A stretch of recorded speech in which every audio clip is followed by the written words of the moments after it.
कथा सुनाते।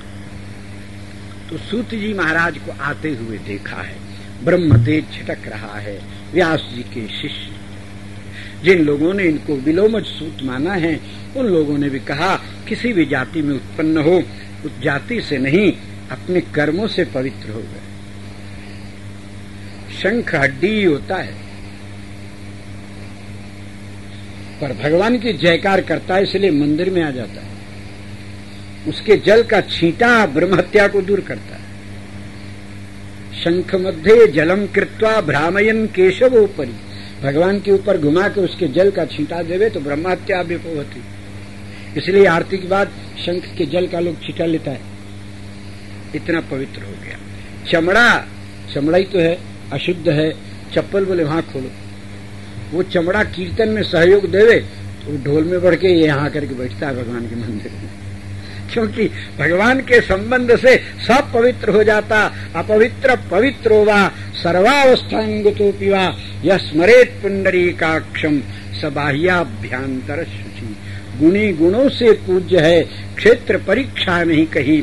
इस प्रकार श्री सूत जी महाराज दिव्य हैं, अनंत शास्त्रों के ज्ञाता हैं।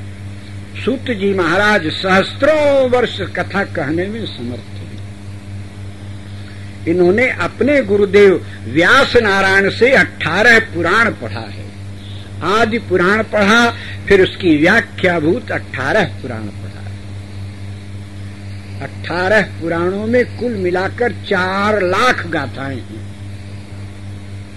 और 1 लाख गाथा महाभारत। 5 लाख कथाएं हैं और एक एक कथा में कितने कितने दिन व्याख्या करने में सूत जी लगाते हैं, ये तो फिर सूत जी ही जाने। इस प्रकार सहस्त्रम सत्रम आचरत, हजारों वर्ष का इनका सत्संग का सत्र चलता है। सूत जी की कथा होती बंदे खत्म नहीं होती। श्री सूत जी महाराज को ऊपर बैठाया है, ऋषि लोग बहुत प्रसन्न भये हैं। भगवान ने आपको भेजा सूत जी, अब आप आ गए, बहुत अच्छा। तो सूत जी महाराज का पूजन भया है। श्री सूत जी महाराज ने 4 वेद 4 उपवेदों की कथा सुनाई और फिर 6 शास्त्रों की कथा सुनाई, 18 स्मृतियों का विवेचन किया है, फिर 18 पुराण की कथा कही है, 17 पुराण और एक महाभारत जय नाम का इतिहास, इसको सुनाया। ऋषि लोग हजारों वर्ष कथा कहते सुनते सुनते आनंद में विभोर हो गए। जब सूत जी महाराज 17 पुराण के बाद रुके तो संतों ने कहा, सूत जी महाराज इतनी कथा सुनी, कुछ भी बाकी नहीं रहा, पर फिर भी मन में खटकता है कि कुछ बचा है, थोड़ी अशांति है, क्या कारण है? श्री सूत जी हंसकर बोले, क्या बताऊं मुनीश्वरों, आपकी बात तो दूर, इन पुराणों की रचना करने वाले व्यास जी को भी यही खटकता रहा। तब एक दिन श्री नारद जी महाराज पधारे हैं और नारद जी से व्यास जी ने पूजन करने के बाद पूछा, भगवान ये क्या है, क्यों कमी खटक रही है? नारद जी ने कहा, आपने सब तो कहा पर भागवत चरित्र नहीं कहा। भागवत तत्व के बिना भगवान भी अधूरे और गुरु भी अधूरे। भागवत कहते हैं भगवान के भक्तों को। देखो, जानकी जी अयोध्या से चली तो भगवत भागवत के साथ में थी, इसलिए निर्भय थी। जो उपद्रव आते सब खत्म हो जाते। पर जब श्री जी को सोने की कामना भई तो जहां काम वहां राम कैसे रहे? कामना उदय होते ठाकुर जी चले गए। भगवान के जाने पर भी श्री जी पर कोई झंझट नहीं आई, क्योंकि भागवत हैं। भगवान गए तो कोई बात नहीं, भगवान सदा सबके सामने थोड़ी रहते हैं, पर भागवत ये वैष्णव संत तो सदा रहते हैं। भागवतों का आश्रय ग्रहण किए रहो। भागवतों का आश्रय निर्भय करता है। तब लक्ष्मण जी को कठोर कहकर हटा दिया। भगवान के हटने से हानि नहीं भई, पर भागवत के हटते ही लंका के कारागार में पहुंचे। महाभारत विजय के बाद अर्जुन ने कहा, आपकी कृपा से हमने महाभारत विजय प्राप्त कर ली। भगवान का चुप, हमारी कृपा होती तो लड़ाई दंगा होता है, हमारी कृपा का फल खूब खच्चड़ है। अरे महाराज तब बोले विजय तो तुमने अपने परिश्रम से पाया और जिसकी कृपा से मिली वो तुमको जानते नहीं, तुम उनको पहचानते नहीं। महाराज नहीं पहचानते, आप बताओ। बोले उतरो रथ से नीचे। रथ से नीचे उतर गए, अपने अस्त्र शस्त्र उतार लिए, ठाकुर जी उतर गए। बोले अब महाराज, बोले अब कोई हो तो कहो हटो। बोले अब कौन है? अब तो कोई नहीं दिखता। बोले कोई तो होगा जिसके बल पर ये रथ रुका हुआ है। अरे महाराज क्या हुआ? बोले द्रोणाचार्य, कृपाचार्य, कर्ण और अश्वत्थामा जैसे वीरों ने अनंत दिव्यास्त्र का प्रयोग किया है, पर एक भागवत ऊपर बैठा है तुम्हारे रथ की छत्र छाया करने के लिए। भागवत की छत्र छाया में रथ के ऊपर किसी का कोई प्रभाव नहीं हो रहा है, उनको जाने के लिए कहो। हनुमान जी को प्रणाम करके कहा गम्यताम पुनरागमनाय च, जय श्री राम कहकर महाभागवत ने रथ का परित्याग किया। धाए धाए रथ जलने लग गया। ये क्या बोले, एक राम भक्त की छत्र छाया में जीवन का रथ चलता है, निर्भय रहता है, चाहे जितने पाप ताप आवे किसी का प्रभाव नहीं होता है। भागवत संबंध हटा तो गया काम। इसलिए हे वेदव्यास जी महाराज, आपने भागवत चरित्र नहीं कहा है, और भागवतों की कृपा के बिना शांति लाभ नहीं होता। व्यास जी ने कहा हद करते हो नारद जी महाराज, ऐसा कोई भगवान का चरित्र दुनिया में आप बताओ जिसमें भागवत का चरित्र न होता, और ऐसे कोई भक्त की कथा सुनाओ जिसमें भगवान न आते हो।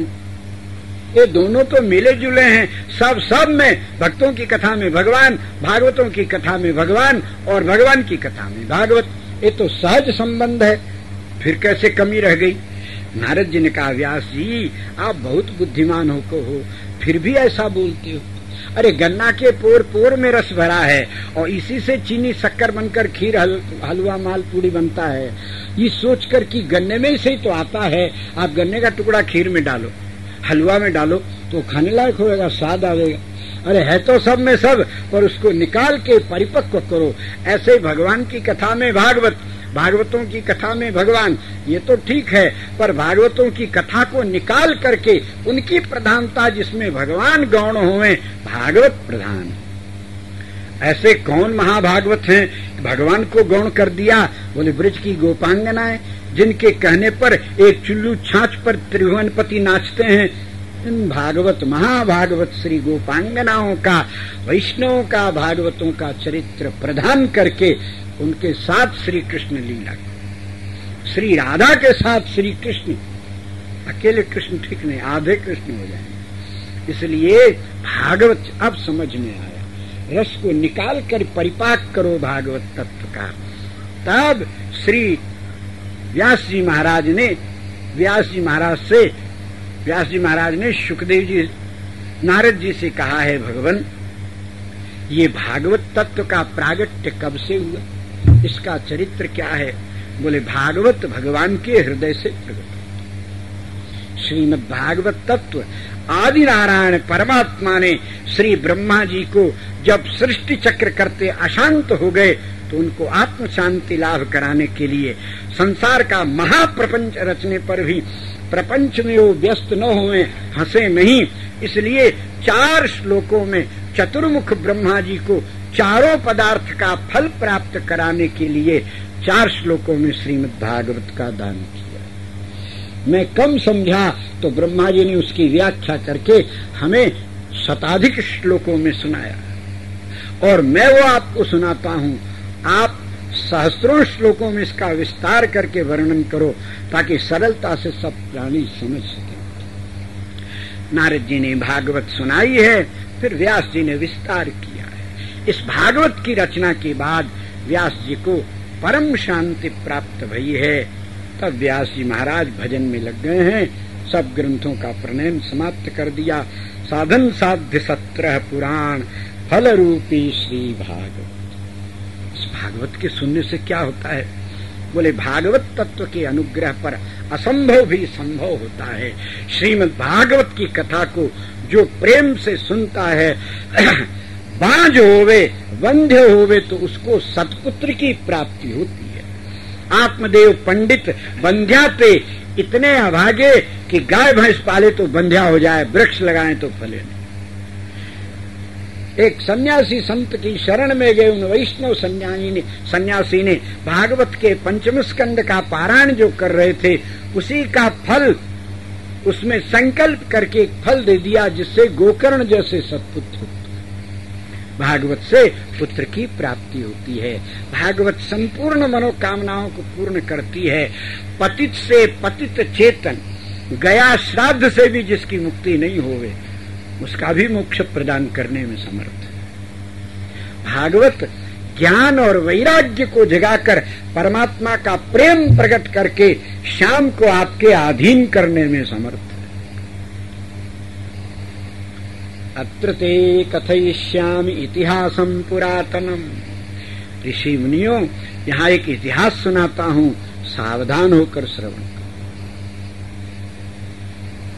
एक बार श्री नारद जी महाराज बद्रीनारायण भगवान का दर्शन करने के लिए बद्रीनाथ धाम जा रहे थे। बड़ी त्वरा से श्री नारद जी को जाते हुए देखा।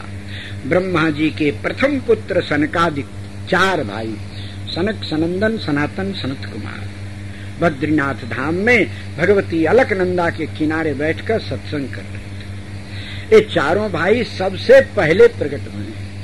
पूर्वेशाम अपि पूर्वजाः, ये हैं 5 वर्ष के, सदा 5 ही वर्ष के रहते। देखत बालक बहुकालीन।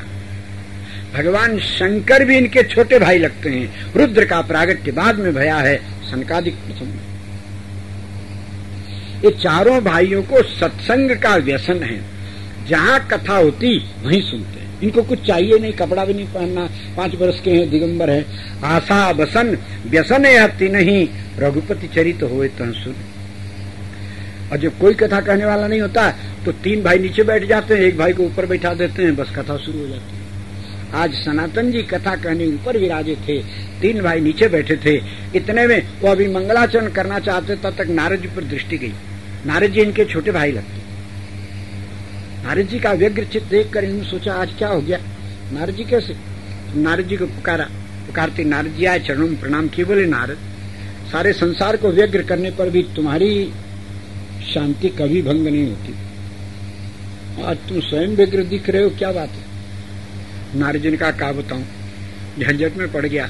क्या हुआ? बोले मैं पृथ्वी पर तीर्थ यात्रा किया, अयोध्या, काशी, प्रयाग, गंगा, यमुना, जाने कितना सब तीर्थों का नाम बताया। श्री क्षेत्र, रंग क्षेत्र, दक्षिण, पूर्व, पश्चिम, उत्तर, दक्षिण सब जगह घूमा महाराज। कलयुग की छाया पड़ गई, इसलिए तीर्थों का सार गया, कथा का सार गया, गंगा यमुना का सार गया।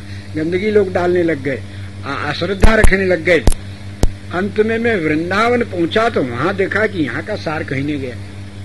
क्या बात है भैया, सब जगह का सार समाप्त हो गया और यहाँ का सार जो का त्यों है। वहां हमने एक आश्चर्य देखा। यमुना जी के किनारे एक बहुत सुंदरी स्त्री बैठी थी और हजारों, सैकड़ों, हजारों राजकुमारियां, रानियां उसकी सेवा में लगी। वो सबसे सुंदरी पर रो रही थी, दुखी थी। उसकी गोदी में 2 बुढ़े पड़े थे। उसने पुकार कर मुझसे कहा, मैंने सोचा प्रपंच है, जाने दो, सब रोता धोता रहता संसार में, साधु को क्या काम है। मैं चला जा रहा था तो उसने पुकार कर कहा, भो भो साधु क्षणं तिष्ठ मच्चिंतामपि नाशय। हे साधु महाराज, थोड़ा रुक जाओ। जो दूसरे के दुख को दूर करे उसी का नाम साधु है। अपने लिए तो सभी जीता है, सुर नर मुनि सबकी यह रीति, स्वार्थ लाग करें सबकी। पर एक भगवान और एक भगवान के भक्त साधु, ये 2 अकारण संसार का कल्याण करते हैं। हेतु रहित जग जुग उपकारी, तुम और तुम्हारे सेवक असुरा। एक आप और एक आपके सेवक। सो महाराज, आप भगवान के भक्त हो, हरिदास वर्य हो, साधु शिरोमणि हो, मेरे दुख को दूर करो। देवी आप कौन है, आपका दुख क्या है, ये हजारों आपकी सेवा कर रही, ये कौन है। नारद जी के पूछने पर उसने नारद जी को प्रणाम किया, जिसकी कृपा से 5 वर्ष का बालक ध्रुव पद को प्राप्त कर लिया। जगत का कल्याण करने वाले ब्रह्मपुत्र नारद जी को मैं प्रणाम करती हूँ। मेरा परिचय ऐसे है, अहम भक्ति रीति ख्याता, मैं भक्ति हूं और द्रविड़ देश में प्रकट भई, दक्षिण में। भक्ति का जन्म दक्षिण में है, इसलिए सभी संप्रदायों के मूल आचार्य दक्षिण भारत में भई हैं। शंकराचार्य, रामानुजाचार्य, वल्लभाचार्य, निम्बारकाचार्य, क्वचित क्वचित महाराष्ट्रे द्रविड़ेषु च भूरिशः, द्रविड़ में बहुत भय। ताम्रपर्णी, कृतमाला, पयस्विनी और कावेरी को वरदान है, इनका जल पीने वाला भगवान का भक्त। तो दक्षिण भारत में भक्ति प्रकट भई, कर्नाटक में जाते जाते जवान हो गई, गुजरात में परिपक्व होकर वृद्ध हो गई, पर वृंदावन में आकर फिर से नवीन। महाराज ये वृंदावन, पर ये दोनों जो लेटे हैं ना बुढ़े लोग, ये मेरे बेटे हैं, मेरे पुत्र हैं। अब नारद जी आप बताओ, माँ बूढ़ी होए, बच्चे जवान होए, ये तो अच्छा लगता है, संसार की मर्यादा भी है, पर माँ जवान होवे और बच्चे बूढ़े हो जाएं उसके सामने, ये कैसा लगता है। ये देखिए न, मेरे दोनों बच्चे हिल नहीं पाते हैं, डुल नहीं पाते हैं। महाराज आप कृपा करो। ये कौन है? बोले का नाम ज्ञान है, का नाम वैराग्य है। नारद जी ने कहा ज्ञान वैराग्य जगाने में तो हम चुटकी बजाते। नारद जी महाराज ने ज्ञान और वैराग्य को जगाने के लिए वेद वेदांत का उद्घोष किया है, उपनिषदों का पारायण किया है। न ज्ञान जागा न वैराग्य जागा। तो गीता जी का पाठ किया, कई बार किया। तो सांस लिए नारद जी को देखे और बेचारे मुस्कुराने में भी समर्थ नहीं थे, थोड़ा हंसते हुए करवट बदले, फिर लेट गए। नारद जी ने कहा ये क्या हो गया? भक्ति ने कहा महाराज वेद और वेदांत की बातें मुंह से कही जाती हैं, ब्रह्म का विवेचन किया जा सकता है, पर वो आत्मा में नहीं उतरता है, और आत्मा में उतरे बिना पुष्ट कैसे हुए ज्ञान, और वैराग्य कैसे पुष्ट हो? वाक्य ज्ञान अत्यंत निपुण भव पार न पावे कोई। वेदांत का व्याख्यान करते ब्रह्म सत्यम जगत मिथ्या, जगत झूठा है, जगत झूठा है, जगत में कुछ भी बिल्कुल भाषण देते हैं, और 1 घंटा के बाद में भूख प्यास लगती है तो काढ़त दंत करंत हार। अरे इतनी देर हो गई, अभी तक जलपान का प्रबंध। अरे मिथ्या जगत में भूख किधर से लग गई? जगत मिथ्या है, ब्रह्म सत्य है, और जिद करके उसको प्राणपण लगाकर सिद्ध करते हैं दुनिया भर का वेदांत और 50 ग्रंथ सुनाए करके। पर दक्षिणा में थोड़ी कमी हो जाए तो सन्यासी बाबा का मुंह देखो ABCD के समान हो जाता। मुंह से न भी बोले, बहुत ज्यादा गंभीर हो तो, पर चेहरा बता देगा। इसलिए वेदांत की बातों से और गीता के व्याख्यान से न ज्ञान जागे न वैराग्य जागे। हाँ, समय सार्थक होता है, उतनी देर प्रपंच नहीं करोगे, अच्छी बात करोगे, इतना ही भरोगे, पर न ज्ञान जागे न वैराग्य जागे। अरे तो फिर तब क्या करूं? बोले बाप ही बताओ क्या करे, आप जानो। नारद जी बोले हद हो गई, जब गीता से ज्ञान, गीता से पढ़कर कोई ज्ञान नहीं, सर्वशास्त्रमयी गीता, और फिर भी एक ज्ञान वैराग्य नहीं जागते। तो अब भगवान से पूछना है क्या बात है महाराज, इससे भी कोई रहस्य हो तो बताओ। वही पूछने में भगवान के पास जा रहा था, सो भगवत कृपा से आपकी भेंट हो गई। आप बताओ महाराज। सनकादिकों ने हंसकर सनातन जी बोले हैं नारद, किसके चक्कर में पड़े हो? ये भाषण से कहीं ज्ञान वैराग्य होता है, कहीं पाठ करने से ज्ञान वैराग्य होता है। कितना पाठ करते जाओ। अरे ये कर्म कांड की बातें, ये ज्ञान की बातें, ये वैराग्य की बातें, पुण्य सत्कर्म के द्वारा भीतर के मल विक्षेप का नाश हुए बिना संपूर्ण वेदांत तोते के समान रट जाओ, व्याख्या करके सुना दो, 2 कौड़ी का ज्ञान में नहीं होएगा।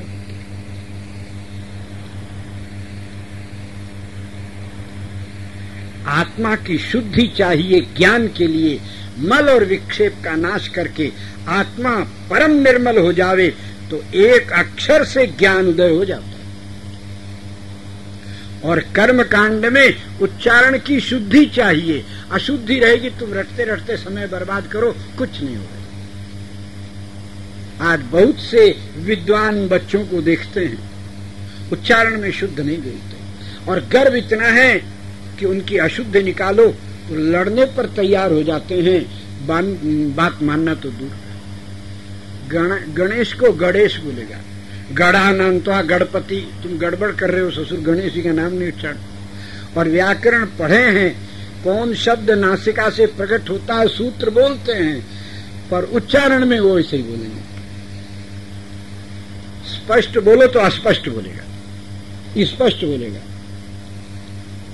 स्पर्श बोलो तो अस्पर्श बोलेगा, स्पर्श बोलेगा। स्पष्ट बोलो तो बहुत शुद्ध बोलेगा, तो स्पष्ट बोलेगा, उच्चारण नहीं आता। और 5 करेगा तो बिना प्रयोजन के शून्य धर्तव्यम संस्कृत बंतव्यम सब में अनुस्वार लगाता चला जाएगा और सब में विसर्ग लगाते जाएंगे, राहा हा गहा। अब हर बात में विसर्ग कहां से आया, पर वो बोलता चला जाएगा, 5 करेगा। तो इस प्रकार उच्चारण में अशुद्धि होवे तो यथेन्द्र शत्रु स्वरतोपराधात, जरा सा उच्चारण में गलत हो। संस्कृत नहीं समझ में आता तो हिंदी में समझो। एक आदमी को 4 गुंडे घेरे, वो दौड़ दौड़ गया, भीमसेन बैठे थे तो दौड़ कर गया, हे कुंती नंदन मैं आपकी शरण में आया हूं, ये लोग मुझे मारने वाले। भीम दादन का कौन है रे? आपका आपने मारे, क्या समझा? अरे नहीं दादा गलती होगी, माफ करो, हम नहीं समझते थे आपका। और कुंती नंदन उच्चारण करते समय आप ही कु के ऊपर जो बिंदी रखी है उसका उच्चारण बिना किए ही बोल जाओ तो वो शैतान तो बाद मारेंगे, भीम ऐसी थप्पड़ मारेगा एक दांत बाहर हो जाएगा। तो उच्चारण में शुद्ध, तो व्याकरण पढ़ करके भी अपनी वाणी को शुद्ध नहीं किया तो ये तुम्हारा कर्मकांड, ये पाठ, ये पारायण चाहे लाख करो उल्टा ही फल देगा, लाभ नहीं होगा। इसलिए ये कर्म ज्ञान ये बातों से वेदांत से नहीं होवे, बहुत आवश्यकता होती। अब आजकल तो सबको यज्ञ करा लेता, नहीं तो यज्ञ कराने वाले आचार्य को तो पुरुष सूक्त याद हुआ तो आचार्य बन जाएगा, यज्ञ करा लेगा। नहीं तो यज्ञ कराने वाले आचार्य को सबसे पहले ज्योतिष का पूरा ज्ञान होना चाहिए।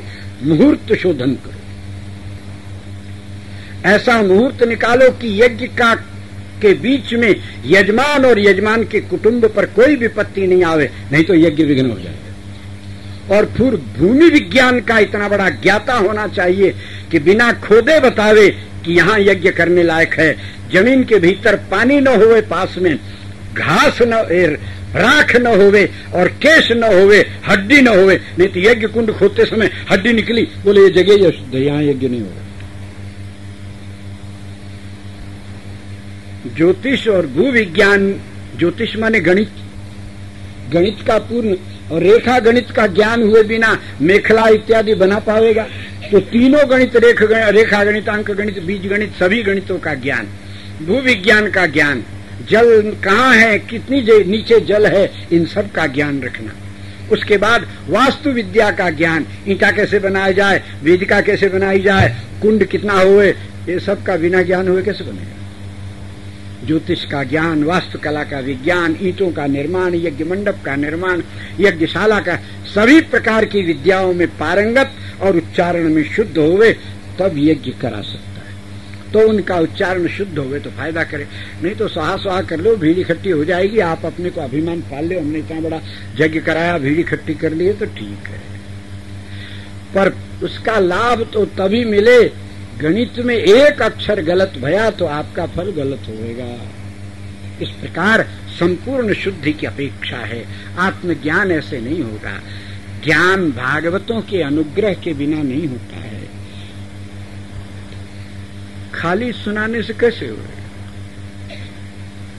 इसलिए तुम श्रीमद् भागवत का वर्णन, ऐसा कहकर सनकादिकों ने भागवत तत्व की महिमा बताई।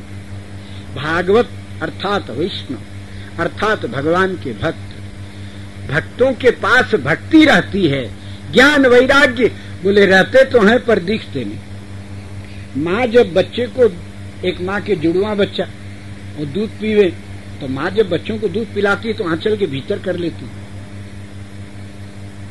तो ज्ञान और वैराग्य वैष्णव के यहाँ भक्तों के पास भक्ति तो दिखती है, घड़ी है, घंटा है, झंडा है, पताका है, फूलमाला है, आरती है, पूजा है, पाठ है, लड्डू है, जलेबी, ये सब दिखेगा। न ज्ञान दिखता न वैराग्य दिखता, पर भीतर भीतर ज्ञान और वैराग्य दूध पी रहे हैं भक्ति की आंचल में।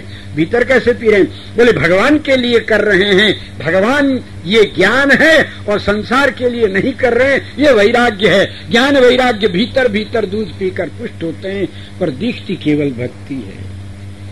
ब्रजमंडल में भक्ति ही का दर्शन होता, ज्ञान वैराग्य को यहाँ कोई पूछता नहीं। पर अब वो कमजोर पड़ गए हैं। ज्ञान वैराग्य कमजोर हुए ठीक नहीं है। ज्ञान और वैराग्य यदि कमजोर भये तो भक्ति टिकेगी नहीं, भक्ति दुखी हो जाएगी, रोने लग जाएगी, क्योंकि उसके बच्चे अशक्त हो रहे हैं। इसलिए श्रीमद् भागवत अर्थात भगवत भक्तों का अनुग्रह हुए तो भक्तों की कृपा से भक्ति तो आती है। भक्त लोग भगवान का परिचय सुनाते हैं तो ज्ञान भी होता है, संसार की असारता बताते हैं तो वैरा यत्र ज्ञान विराध भक्ति सहितम नैष्कर्म्य कर्म और निष्काम कर्म करने की प्रेरणा मिलती है। ऐसा श्रीमद् भागवत है, वैष्णव का हृदय धन है। इसलिए नारद वैष्णव हो, कथा सुनाओ। नारद जी ने पूछा, महाराज भागवत की कथा ज्ञान वैराग को सुनाएंगे, पुष्ट हो जाएंगे? बोले पुष्ट हो जाएंगे कि तुष्ट भी हो जाएंगे। अच्छा, और ज्ञान वैराग्य भक्ति तीनों जब हृष्ट पुष्ट तुष्ट होंगे तो भगवान संतुष्ट होकर वहीं प्रकट हो जाएंगे। ऐसा ठीक महाराज, भागवत की कथा कैसे सुनानी चाहिए, कैसे सुननी चाहिए? तो श्री सनकादिक बताते हैं कि दो प्रकार से भागवत कथा सुनी जाती है, एक सकाम एक निष्काम। सकाम स्मार्त पद्धति है, संसारियों के कल्याण के लिए है, और निष्काम ये वैष्णव पद्धति है और भक्तों के कालक्षेप के लिए है, भगवान की प्रसन्नता के लिए है। सकाम में विधि है और निष्काम निरंतर भागवत सुनते ही रहना चाहिए, कभी भागवत खत्म करना ही नहीं, सदा भागवत कहते रहे। खत्म हो जाए तो बोले खत्म हो जाए तो फिर उसी दिन शुरू कर दे। श्री डोंगरी जी महाराज को हमने देखा है, जिस दिन भागवत की समाप्ति करते तम नमामि हरम परम, उसके बाद ओम जन्माद्यस्य यतो मंगलाचरण कर देते अगली भागवत का उसी क्षण। पहली भागवत की पूर्णाहुति भई और दूसरी भागवत का मंगलाचरण उसी मंच पर उसी क्षण कर देते। अब कथा चाहे दूसरी जगह जाकर कहें, पर मंगलाचरण हो चुका। भागवत के बिना भागवत का जीवन कैसे हो? और भागवत बनकर भागवत सुनकर भागवत में रमण करता हुआ भागवत तत्व को प्राप्त कर जाता है प्राणी। भागवत हुए बिना भागवत कथा कहने का अधिकार नहीं और सुनने का भी अधिकार। विष्णु दीक्षा विहीनानाम नाधिकार कथा श्रवे। वैष्णवी दीक्षा जिसने नहीं ली उसको कथा का अधिकार नहीं। ज्ञानी लोग वैष्णवी दीक्षा को भक्ति की शिक्षा अर्थ करते हैं, वैष्णव अर्थ नहीं करते। तो वक्ता के लक्षण में तब बताया गया कि नहीं, वैष्णव ही होना चाहिए। वक्ता कैसा हो? बोले विरक्तो वैष्णवो विप्रो वेद शास्त्र विशुद्ध कृत। इस प्रकार वैष्णव ही कथा कहे, वैष्णव ही कथा सुनने का अधिकारी है। अवैष्णव कथा कहेगा तो बोले पाप थोड़ी लगेगा, पर कथा का लाभ इतना ही होगा कि कथा सुनते सुनते धीरे धीरे वैष्णवता का अधिकार प्राप्त हो, नहीं तो नहीं हो। और वैष्णव हो करके भागवत होकर भागवत की कथा सुनो तो पूर्ण फल प्राप्त हो। तो भागवत धर्म की दीक्षा वैष्णव होकर के तो विरक्त वैष्णव और ब्राह्मण वेद शास्त्र विशुद्ध कृत, वेद शास्त्रों के रहस्य को जानने वाले, दृष्टांत देकर समझाने में कुशल। और कोई बाद में कथा के बाद में एकांत में जिज्ञासा करे तो चिढ़े नहीं, नाराज न होवे, धीर होवे। दृष्टांत कुशलो धीर। और सबसे अंतिम लक्षण है निष्प्रिय, लालची न हो।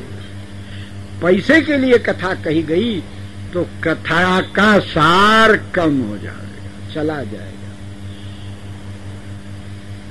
विप्रैर्भागवती वार्ता गेहे गेहे जने जने कारिता कणलोभेन कथासारस्ततो गतः। इसलिए उत्तम श्रोता वक्ता, उत्तम और मध्यम श्रोता वक्ता। श्री शुकदेव जी उत्तम वक्ता हैं, राजा परीक्षित उत्तम श्रोता। व्यास जी महाराज रचना करने वाले मध्यम हैं और इनके श्रोता भी मध्यम हैं। और अब कलिकाल में कथा कहने वाले श्रोता और वक्ता दोनों ही सामान्य हैं। 3 प्रकार की है। उत्तम वक्ता वह है जिसको कुछ नहीं चाहिए, और उत्तम श्रोता वह है जो किसी कामना से कथा नहीं सुनता।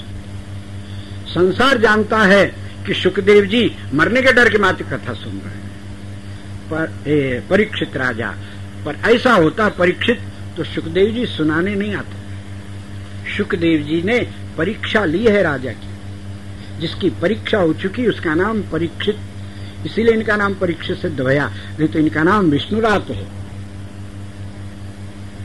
परीक्षा हो चुकी।